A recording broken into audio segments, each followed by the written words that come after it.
was looking for Sam on here, but he's over here.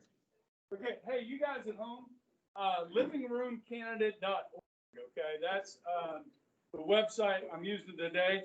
So I'm going to record today. I don't know how well it'll work or whether YouTube will let me post this because I'm using media, but we'll see. I'll find a way, okay? And if we don't get through everything today that I want to, we'll finish that up tomorrow, and then I'll talk about the test. Okay, so the review sheet for section 3 is on the module right now. Okay, remember, you guys have all the notes. You got everything you need. Okay, you just got to study that. Okay, don't forget propaganda on page 71. Different types of propaganda. There's going to be some matching questions over those on page 71. Everybody with me? Okay, and I'll talk about that again tomorrow. Okay, so let's jump into this. It's kind of fun. And I'll give you a little bit of background. And for my history students that I have now for history, obviously, guys, we're going to be pressed for time. We're in the middle of World War II right now, and we're just going to get as far as we can. You know what I mean? And then I'll do a little bit of overview of some of the last few decades pretty quickly, okay? But this is pretty good stuff because this starts in 1950, okay, with television.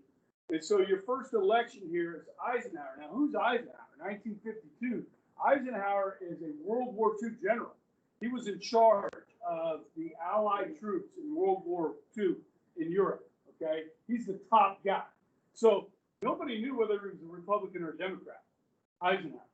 Both parties asked him to run for their party, okay? He chose the Republican. When you talk about moderate, okay, quintessential moderate right here. Okay, Eisenhower. And he would be elected twice, 52 and 56. Okay, so let's watch this ad. This is kind of the most famous, one of the most famous ads on here. Yeah. Both parties elected him, both parties liked him, right? So it should have been like, wouldn't it have been pretty obvious who would get president? Yeah, well, and the fact that he's a hero. You know what I mean? He's a war hero. I mean, if you look at the Electoral College, which I can show you. Oh. So remember how we talked about the South, right? It's solid Democrat, okay? And Adlai Stevenson was the governor of Illinois, and he didn't win Illinois. Oh. That's funny. Yeah, that happened. Okay, let's watch this. I for president, I for president, I for president, I for president. You like I like I. Everybody likes I for president. I got the banner to become. We'll take I to Washington. We don't want John or Harry. Let's do that big job right. Let's get it set with the data set. Get it set with I. You like I like I. Everybody likes I for president. I got the banner to become. We'll take I to Washington. Just to check where we are going, time all day and night for president, and the rainbow be on the way. We'll all go with I like And repeat. Okay, so yeah, this is pretty famous. This is the first ever presidential television ad. Okay, positive ad. Yeah. Okay. Yesterday I can't talk about negative advertising people don't like, but it works. Okay, as we'll see. All right, so countering this, Adlai Stevenson used a celebrity to do his advertisement. This is pretty good. I'll let you listen to this. I'd rather have a man with a hole in his shoe than a hole in everything he says. I'd rather have a man who knows what to do when he gets to be the president. I love the governor of Illinois. He is the governor that brings the dove of peace and joy. When Illinois, the GOP double-cross, he is the one who told all the crooks to get lost. Adlai, love you madly, and what you did for your own great state, you're gonna do for the rest of the 48. So if you look at this electoral college, the popular vote Okay, 33 million to 27 million. So it's a landslide electorally, 422 to 89. But popular vote about 11% spread. Okay, so the country, you know, there's a lot of Democrats, there's a lot of Republicans. Okay, but Eisenhower is very popular. Okay? So we move. I'm going to skip over 56 because that's nothing really special as far as ads go there. The results. Okay, see this in 56 again. The South solidly Democratic. You got Missouri in there. I think it's the same person. Look, there's some elections you run and you're just like, we have no chance. Okay? In history, we talked about that during the Great Depression with Roosevelt. I mean, Republicans are putting people up and they just like, they know they have no chance. Okay? So, and that happens from time to time. Okay? In 84 with Reagan, Reagan won 49 states. Okay? In 72 with Nixon, he won 49 states. Okay? So, some years you just, you know, throw somebody out there and see what happens. Okay, going to 60. Now, 60 is a really a turning point in American presidential politics. Okay, so this is where we're going to see the first ever televised debate between presidential candidates. Okay, so we know that debates are a long tradition. We've had those. You guys have probably learned about the Lincoln Douglas debates and stuff like that. That lasted days, okay, rather than 2 hours, all right? But Nixon and Kennedy are going to debate. Now, Kennedy is from Massachusetts, okay?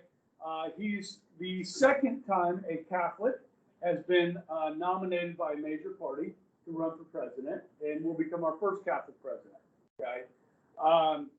Now, there were some questions about that, and Kennedy worried about getting votes in the South.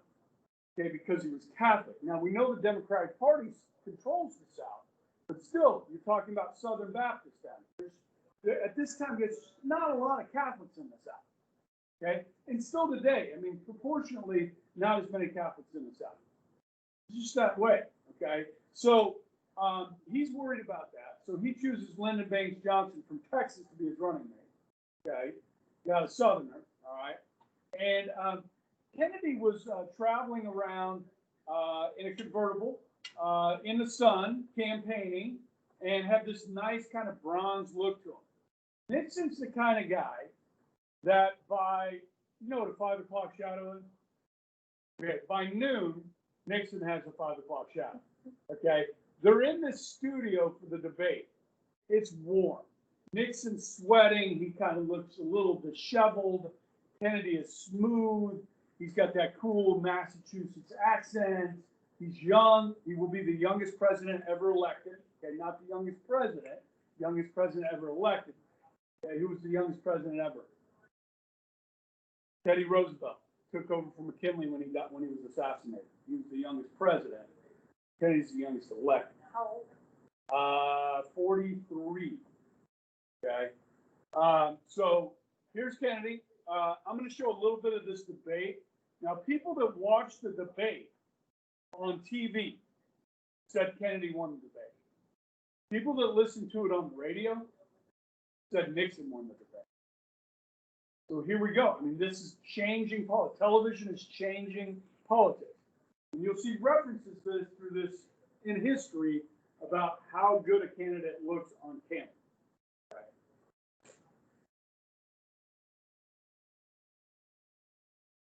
In his historic debates with Richard Nixon, Senator John F. Kennedy has made a great impression by being direct, by being specific, by facing the issues squarely. The challenge of the 60s, he's offering new American leadership for the country, for the world. This is a great country, but I think it could be a greater country. And this is a powerful country, but I think it could be a more powerful country. I'm not satisfied to have 50% of our steel mill capacity unused. I'm not satisfied when the United States had last year the lowest rate of economic growth of any major industrialized society in the world. Because economic growth means strength and vitality. It means we're able to sustain our defenses. It means we're able to meet our commitments abroad. I'm not satisfied when we have over $9 billion worth of food, some of it rotting, even though there is a hungry world, and even though 4 million Americans wait every month for a food package. 4 million Americans on food stamps in 1960, okay? 45 million today. Little change there. Yeah, Dan?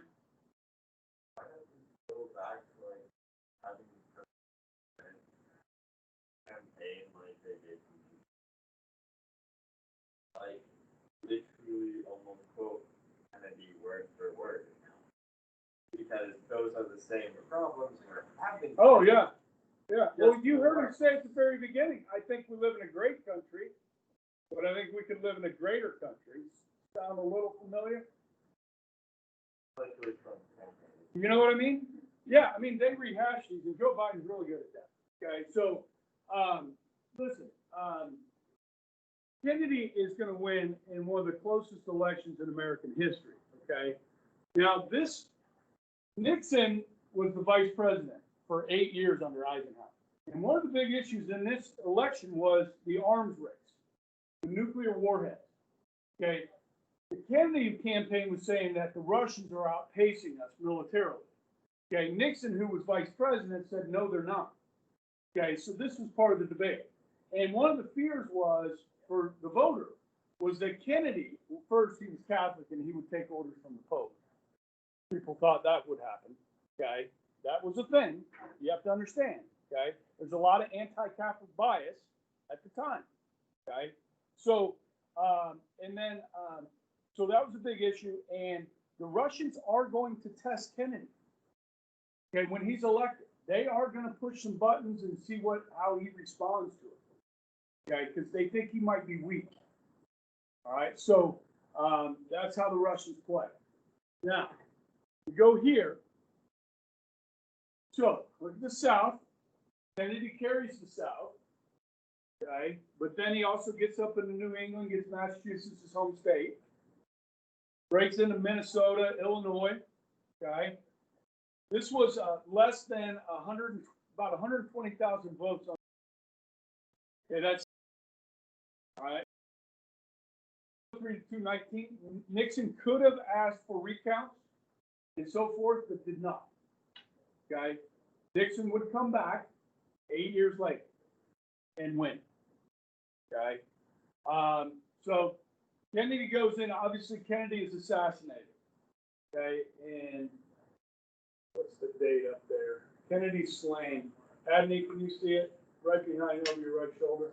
See the date on that? 1963? Yeah. Yeah. November 22nd. 1963? Mm-hmm. Yeah. Okay, so Johnson takes over. Now, guys, Kennedy was a moderate Democrat. He cut taxes. Okay, Kennedy cut taxes. All right, Johnson comes in, and he's really kind of seen as one of the first civil rights presidents. So Johnson comes in and really tries to finish what Kennedy started. Okay, but then Johnson's going to have his own platform, and that's going to be the Great Society and the war on poverty. Okay, so you'll see that number, 4 million people on food stamps, start going way up under Johnson. Okay, trying to win, the battle on poverty by giving people money, which doesn't cure poverty, does it? It helps people in poverty. Many claim it did. That's a good conversation to have, but not today. It is really good. I'm with you on that. Okay, it had a bad effect, in my opinion. But okay, so Johnson. Now he's running against Barry Goldwater. Okay, now guys, when we start talking presidential politics, Goldwater is an epiphany. He is a conservative. The Republican Party for the long time, going back to Hoover, Harding, these guys, okay, because we got, but the early Republicans of the 20th century, these are all moderate Republicans. They're all kind of the mainstream Republicans. Goldwater's a firebrand. He's a tough guy. He is about small government. He's a conservative, okay? He's going to get his butt kicked, okay? But he gets the nomination. So the conservatives are fighting for control of the Republican Party. You have to understand here. And the party leaders don't like Goldwater. Okay, kind of like the party leaders didn't like Trump. Okay, and we didn't know whether Trump would be a conservative or not. He ended up in his first term being pretty conservative. Okay, but anyhow, paint Goldwater's a radical. Okay, and Goldwater says some things that make it easy for him to do that. Now, this is one of the most controversial ads in presidential history, called the Daisy ad.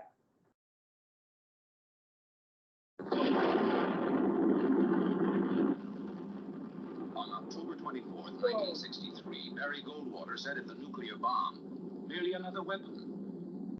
Merely another weapon. Vote for President Johnson.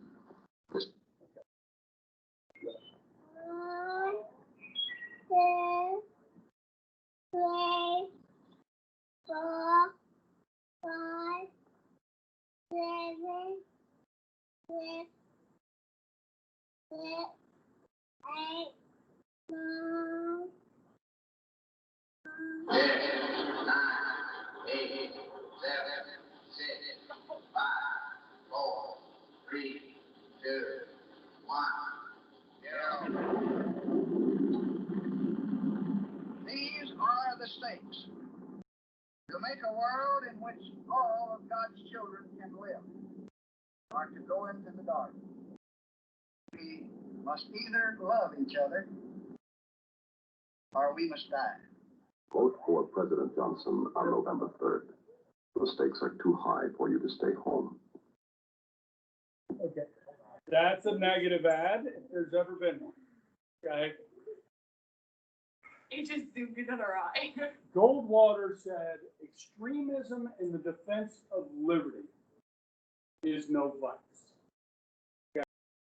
When we studied Tom, and we were talking about Shays' Rebellion and all the crap that was going wrong in our country, right? Early on. And Jefferson said, the tree of liberty must be refreshed from time to time with the blood of tyrants and patriots. That we have to stand up for our rights and so forth. So that's basically what Goldwater's talking about. He took that speech from Cicero, okay, from an earlier campaign, way back, Cicero, okay. So they use those words, they twist them, make him look like a rat, okay. And Goldwater knew he didn't have a chance against Johnson, okay. He was giving away too much free stuff, okay. Now look at the South.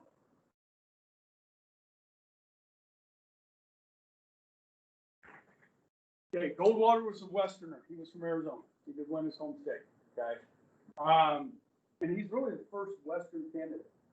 Okay, look at the popular vote here: 42 million to 27 million. Huge disparity. Why did the South change? And it's going to change just temporarily. Okay, both parties by this time, by 1960, when Kennedy ran, both parties favored desegregation. Okay, the Democrats finally came along. Okay, Truman got them started, and then the Democratic Party said, yes, we favor integration. Okay, and so it's an interesting map for sure. Okay, all right, so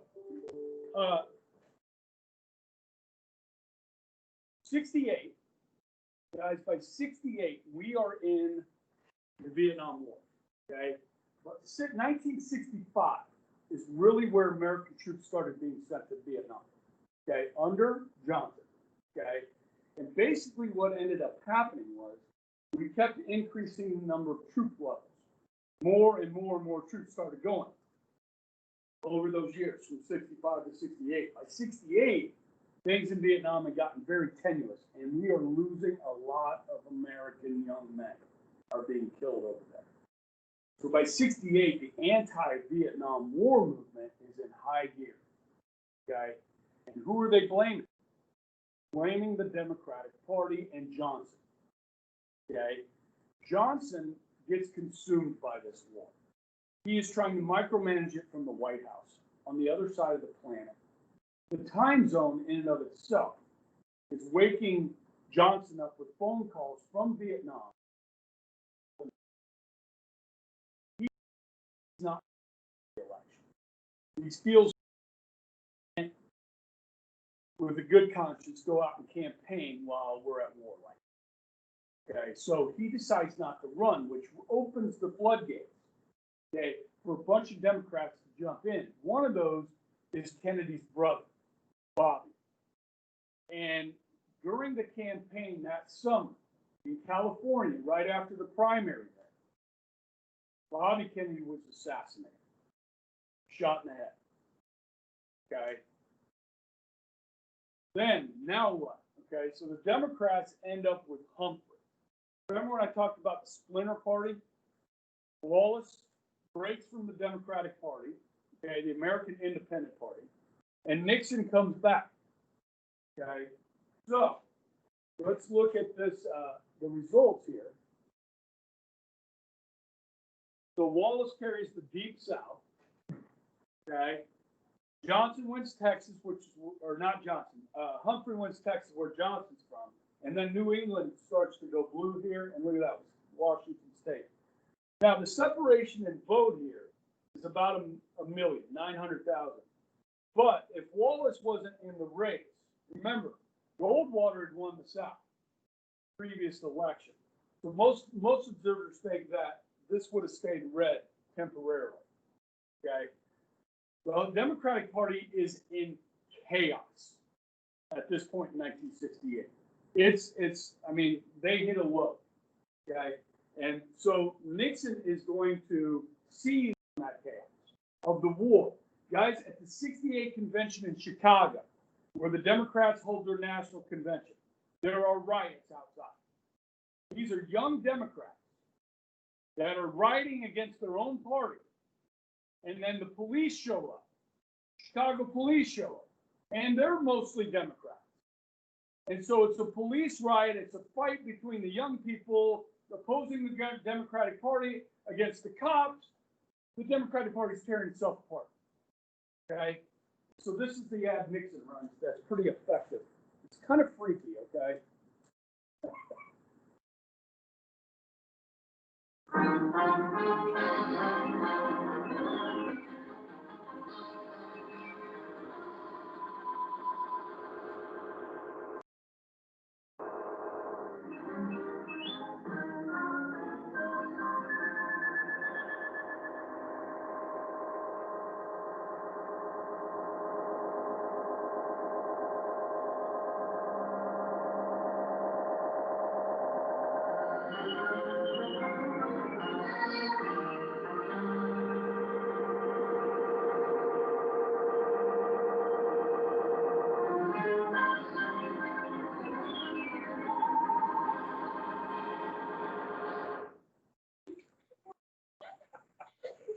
Yeah, that's kind of crazy, okay? So Nixon wins, all right, and probably would have won by a lot more had Wallace not run, okay? 72, Nixon's running for re-election, okay? Now, the Vietnam War is still going on, trying to draw it down. He tried to win it and then realized we couldn't win it. And so we start to draw down troops. Okay, by 1972, which makes Nixon popular. Democrats are still in chaos. They choose an ultra-liberal, progressive McGovern. Okay, and this guy is, at the time, besides George Washington, will be the biggest landslide in American history.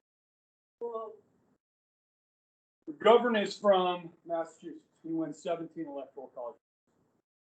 Now, when most people hear Richard Nixon, right?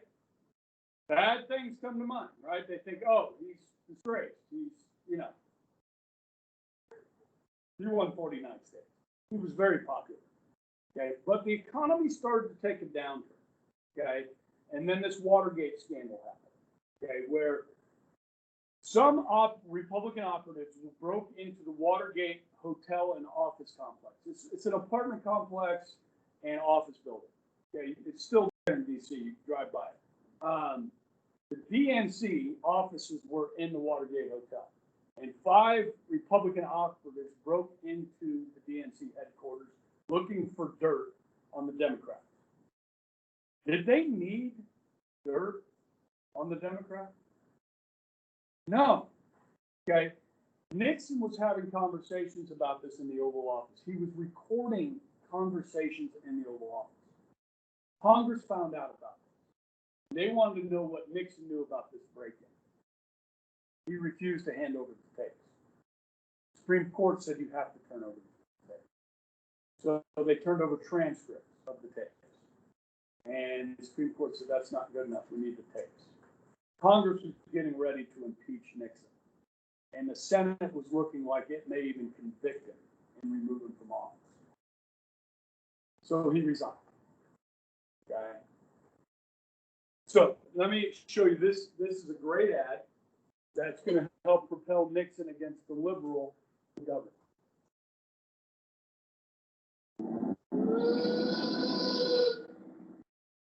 Senator George McGovern recently submitted a welfare bill to the Congress. According to an analysis by the Senate Finance Committee, the McGovern bill would make 47% of the people in the United States eligible for welfare. 47%. Almost every other person in the country would be on welfare. The Finance Committee estimated the cost of this incredible proposal at $64 billion the first year. That's 6 times what we're spending now. And who's going to pay for this? Well, if you're not the 1 out of 2 people on welfare, you do.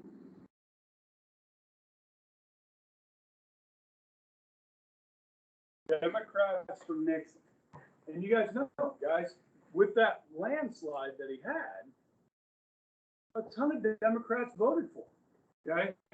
It's almost a 20 million vote difference, popular vote. Okay? The Democrats, like I said, were in deep trouble. But now the Republicans are in trouble. Their president just resigned. Okay? They replaced him with a guy named Gerald Ford, the vice president. Okay?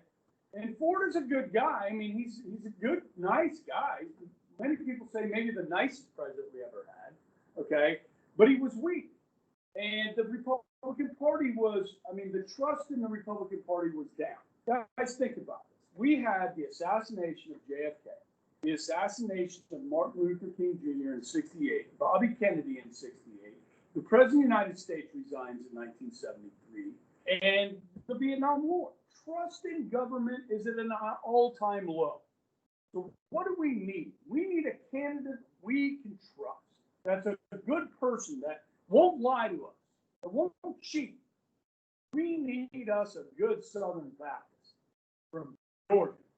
Somebody like a peanut farmer that you can trust, or a guy that was a nuclear sub-commander in the Navy and an engineer.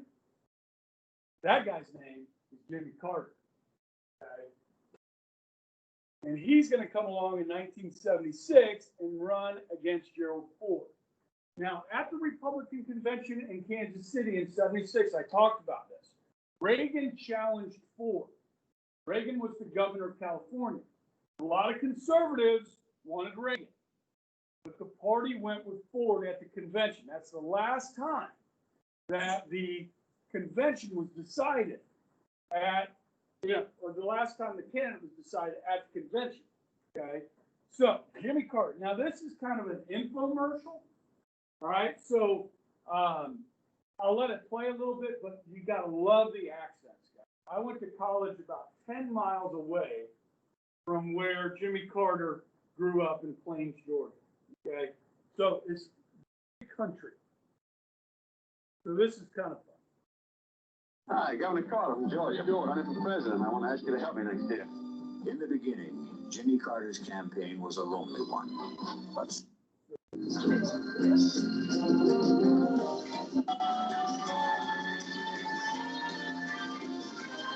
the beginning is underway, led by a man whose roots are founded in the American tradition.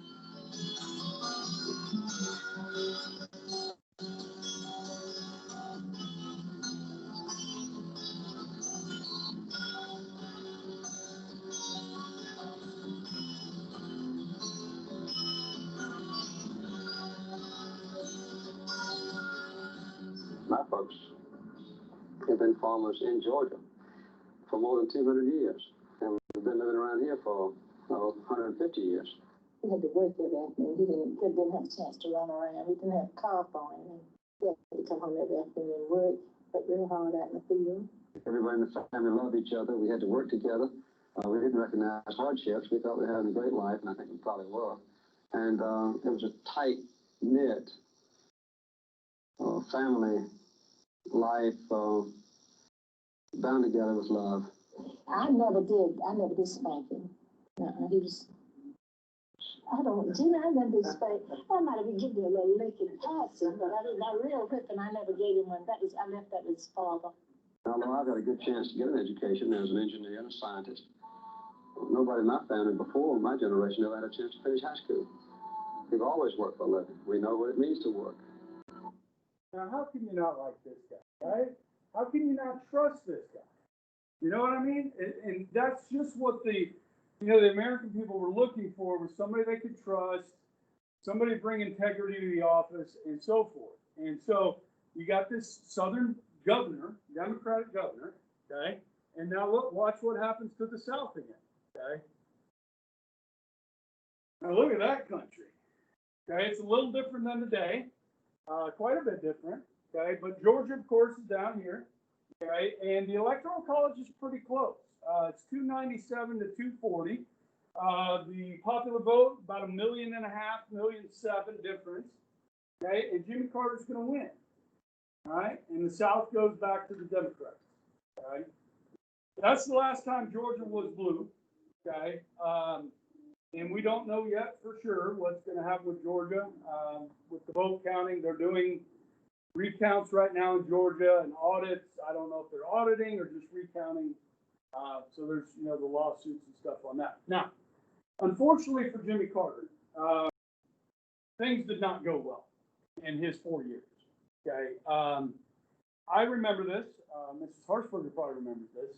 Things got bad economically. Really high unemployment. Interest rates were through the roof. So, guys, when you try and buy a house and you borrow money to buy a house, my parents bought a house in 1976, 13.5% interest. Right now, you can get 3.5%, 4% interest. Okay, so it was very expensive to borrow money. Okay, and then inflation. Prices started shooting up. Okay, everything got expected. We had the energy crisis. Remember, I can't drive 55. Okay, you had the energy crisis. Okay, so things just did not go well for Carter. Okay, so here comes the conservative, Ronald Reagan, that Barry Goldwater kind of laid the groundwork for, right? Okay, the conservatives have been fighting for control of the party for a long time. They finally get a conservative, and Reagan's going to come in 1980.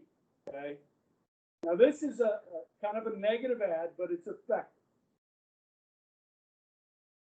Women voters invited President Carter to join the 1980 debates. He refused the invitation.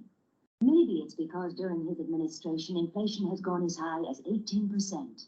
The number of Americans out of work has reached 8.5 million. Housing starts have hit a new low, while interest rates have hit a new high. Maybe he won't debate because he knows the real question is, can we afford 4 more years of this? The time is now for Reagan. Reagan for president. Okay, so like Goldwater, the Democrats are going to try and paint Reagan as an extremist. Okay, that because of the way he's talking about the Soviet Union, he calls the Soviet Union the evil empire. Okay, this is like Star Wars stuff, right? The evil empire. Okay, guys, people think he's going to get us into a nuclear war. Okay, so the Democrats are trying to paint him as a crazy man. What's ironic about all that is Reagan's legacy as foreign policy goes is, one of the best presidents, and Nixon too. Nixon had a great foreign policy. Okay? He opened up China. Okay, Nixon did, and you had 2 massive communist countries during the Cold War: the Soviet Union and China. And by opening negotiations with China, what Nixon did was drove a wedge between the Soviet Union and China. These 2 communist countries. You don't want these 2 countries working together. You want them separate.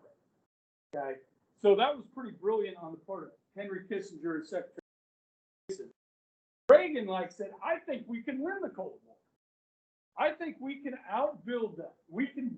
Our economy under capitalism will outgrow them.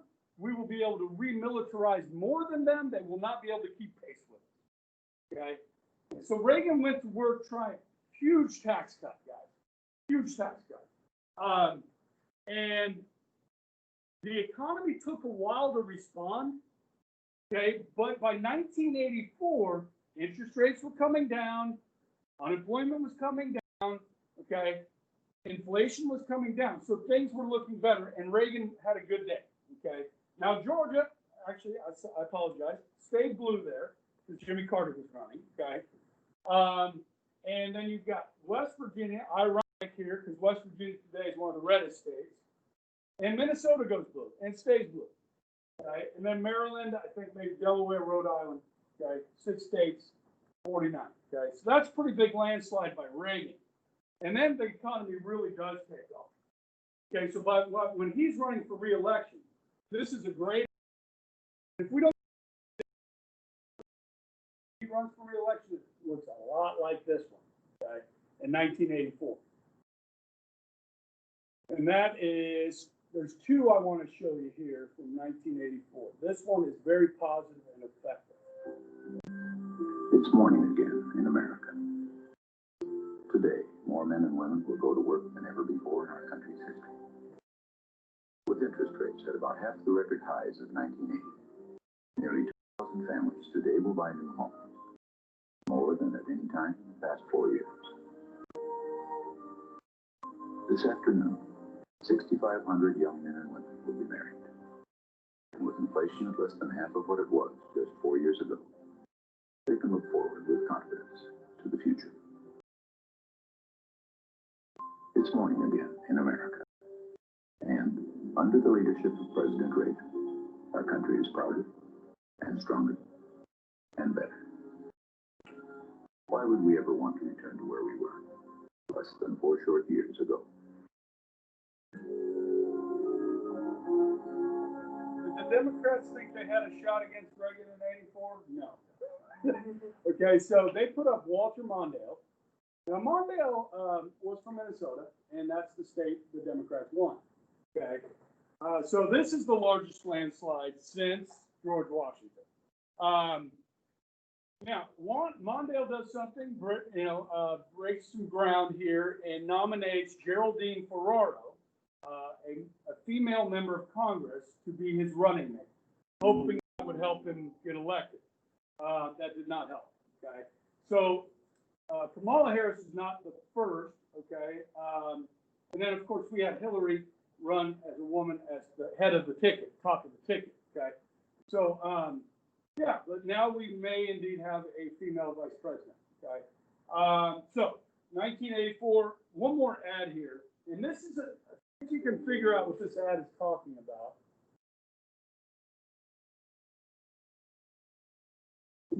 There's a bear in the woods. For some people, the bear is easy to see. Others don't see it at all. Some people say the bear is tame. Others say it's vicious and dangerous. Since no one can really be sure who's right, isn't it smart to be as strong as the bear? If there is a bear. Yeah, the Soviet Union is the bear. Yeah. Right? Okay. And it's a subtle way of saying, look, we're for these guys. We're on top of this. We're going to be strong. We're going to be able to defend ourselves. Peace through strength is what Reagan talked about. Okay. All right. So Reagan's done. He's got his 8 years. His vice president is George Herbert Walker Bush, 1988. Okay. Bush is not the conservative that Reagan is. Okay, he's more of a moderate. He's a New England. He's from Texas, but his the Bush family's from New England. Okay, and he's going to run against another Massachusetts guy. I mean, the Democrats keep putting these Massachusetts people up. Okay, Michael Dukakis is a liberal progressive. Okay, he is far left. Okay, and Bush is a moderate Republican. he's going to win this election. Okay. The results here. Okay. Now the Democrats win 10 states. Okay. 6 million, almost 7 million vote difference in the popular vote. This is the last time the Republicans will win California, 1988. Okay. And you see Oregon and Washington, going blue, and then Minnesota, that expands to Iowa and Wisconsin. Okay. New York is blue here. All right. So no real groundbreaking. Oh, there is some good ads on there. Okay. These are negative ads by Bush at Dukakis. Now, let me show you. This is one of the most controversial ads. Okay. And some people say it's racist. You guys can judge for yourself. Okay. But this is called the Willie Horton ad. Bush and Dukakis on crime. Bush supports the death penalty for first-degree murderers. Dukakis not only opposes the death penalty, he allowed first-degree murderers to have weekend passes from prison. One was Willie Horton, who murdered a boy in a robbery, stabbing him 19 times. Despite a life sentence, Horton received 10 weekend passes from prison. Horton fled, kidnapped a young couple, stabbing the man and repeatedly raping his girlfriend. Weekend prison passes. Dukakis on crime. That's not racist. That's just a thing. It's devastating, right? I mean, if you watch that ad, you're like, you know what I mean? And come back to this thing on what we just saw recently, guys, with the idea of like defunding the police. Okay? And remember how I was talking about how the Republicans were worried, Trump was worried about losing suburban women, especially suburban white women. Remember I talked about that? That ended up not being the case. And I think the Democrats kind of shot themselves in the foot by, supporting or not denouncing this defund the police thing. Okay, because the top of the party, they didn't really criticize it. And all these protests, they didn't really come out and condemn it. And so I think that backfired. And when you look at the House seats, remember the Republicans picked up, I think, 8 seats in the House. Okay, and it's probably because of that. Okay, and Trump went on the law and order thing. But an ad like that would have been pretty effective if they would have replayed it. I think I got time for maybe one more, and this is another negative ad that was very effective. Michael Dukakis has opposed virtually every defense system we developed. He opposed new aircraft carriers. He opposed anti-satellite weapons. He opposed 4 missile systems, including the Pershing II missile deployment. Dukakis opposed the stealth bomber, a ground emergency warning system against nuclear attack. He even criticized our rescue mission to Grenada and our strike on Libya. And now he wants to be our commander-in-chief. America can't afford that risk. Okay, a little humor there, right? And effective. Okay, so guys, tomorrow I'll go through 2016, and then I've got a couple other little videos I want to show you that are kind of funny. So tune in tomorrow. You guys come in live or just watch the recorded video. Hope you guys hear and see everything okay on there. You guys at home? I can see everything. Sound okay? Yeah, it sounds good. Okay, great. Thank you. So yeah, just tune in tomorrow for that, and then I'll put the review sheet up here. Maybe while you're at home, go ahead and print it off or just pull it up, and you can kind of follow along. We'll talk about the test tomorrow after I finish this. Good? Okay. See you guys tomorrow, hopefully.